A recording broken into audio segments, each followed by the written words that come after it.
அனைவருக்கும் வணக்கம். நம்ம இன்றைக்கி எதை பற்றி பார்க்க போகிறோம் அப்படின்னால், இந்த நான் யார் அப்படின்ற கேள்வி இந்த யோக மார்க்கத்தில் ஈடுபடுபவர்களுக்கு எல்லோருக்கும் வரக்கூடிய கேள்விதான். சில மகான்கள், சில மாமனிதர்கள் என்ன சொல்லுவாங்கன்னா, உங்களுக்குள்ள நீங்கள் நான் யாருன்னு ஆன்ம விசாரணம் செய்யுங்க அப்படின்னு சொல்லுவாங்க. அப்படி சொன்னவர்களில் முக்கியமானவர் யார் அப்படின்னு கேட்டிங்கன்னால் ரமணர் இதை சொல்லுவார். நீங்கள் ஆன்ம விசாரணை பண்ணுங்கள், உங்களுக்குள்ள நான் யார் அப்படின்னு கேட்டுட்டு. இப்போ நான் யார், உடலா அல்ல உயிரா, இல்லை உடலும் உயிரா, இப்படி பலவிதமான கேள்விகள் நமக்குள்ளே இருக்குது. இதற்கான விடையை நாம் ஏற்கனவே நம்ம சொல்லியிருக்கோம், பதிவிட்டிருக்கோம்.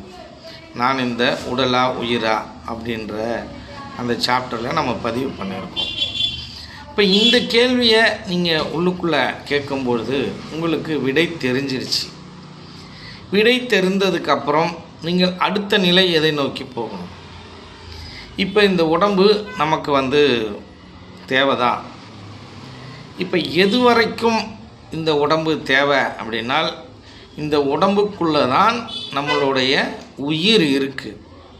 நம்மளுடைய இந்த உயிரை பாதுகாக்க வேண்டும் என்றால் நமக்கு இந்த உடம்பு தேவை.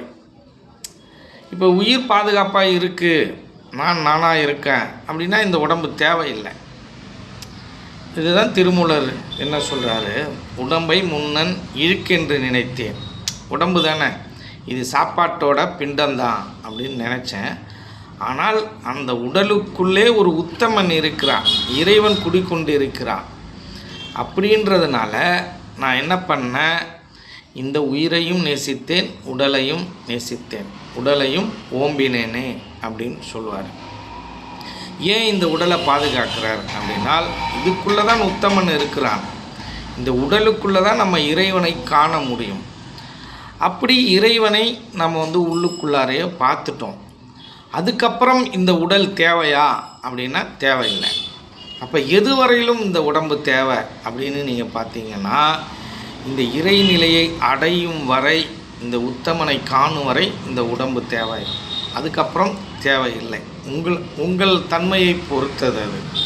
அப்போ நான் உடலா உயிரா அப்படிங்கிறது உங்களுக்கு தெரிஞ்சிடுச்சு.